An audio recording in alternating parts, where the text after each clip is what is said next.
ಬದನೆಕಾಯಿ ಮತ್ತು ಮೆಂತೆ ಪಲ್ಯ ಇವು ಮೂರು ಹೇಗೆ ಹಾಕಿದೆವೋ ಅದೇ ತರ, ಆದ್ರೆ ಇಲ್ಲಿ ಸೀಡ್ಸ್ ಬೇರೆ. ಓಕೆ. ಅಲ್ಲಿ ಬಾಜು ಇಲ್ಲೇ ಹಾಕಿರೋದಂದ್ರೆ ಪುಂಡಿ ಪಲ್ಯ. ಅಲ್ಲಿ ಅಲ್ಲಿ ಆ ಮೂಲಿಗೆ ಇಲ್ಲಿ ಪುಂಡಿ ಪಲ್ಯ ಹಾಕಿರೋದು ಸೇಮ್ ಪ್ರೊಸೀಜರ್. ಓಕೆ. ಆದ್ರೆ ಸೀಡ್ಸ್ ಮಾತ್ರ ಬೇರೆ. ಪುಂಡಿ ಪಲ್ಯ ಅಷ್ಟೇನಾ? ಮತ್ತೆ ಬೀಟ್ರೂಟ್ ಏನು ಹಾಕಿಲ್ಲ? ಬೀಟ್ರೂಟ್ ಕೂಡ ಮಿಕ್ಸ್ ಮಾಡಿದ್ದೇವೆ. ಓಕೆ. ಆದ್ರೆ ಬೀಟ್ರೂಟ್ ಜಾಸ್ತಿ ಮಾಡಿಲ್ಲ, ಪುಂಡಿ ಪಲ್ಯ ಜಾಸ್ತಿ ಮಾಡಿರೋದು. ಮಾವಿನ ಗಿಡ ಹಚ್ಚಿದ್ದು?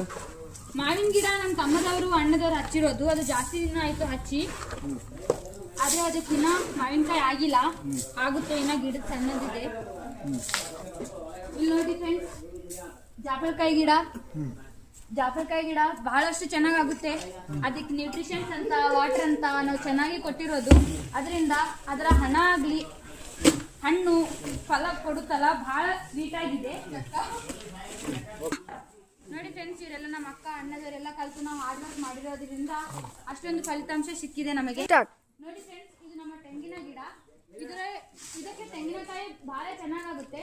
ಆದರೆ ಈ ನಡುವಿನಲ್ಲಿ ಮಳೆ ಬಹಳ ಬರುವುದರಿಂದ ಕಾರಣಕ್ಕಾಗಿ ಈ ಗಿಡದ ಪರಿಸ್ಥಿತಿ ಹೀಗಾಗ್ಬಿಟ್ಟಿದೆ. ನಾವು ಇದಕ್ಕೆ ಇಂಜೆಕ್ಷನ್ ಕೊಡ್ಬೇಕಂತ ಅನ್ಕೊಳ್ತಾ ಇದ್ದೀವಿ. ಆದ್ರೆ ಈ ಗಿಡ ಆರ್ಗಾನಿಕ್ ಇದೆ. ನೋಡ್ತಾ ಇದ್ದೀರಲ್ಲ ಫ್ರೆಂಡ್ಸ್, ನಾವೆಲ್ಲ ಮಾಡೋ ಕೆಲಸ. ನಮ್ಮ ಅಣ್ಣನಿಗೆ ತುಂಬಾ ಇಷ್ಟ.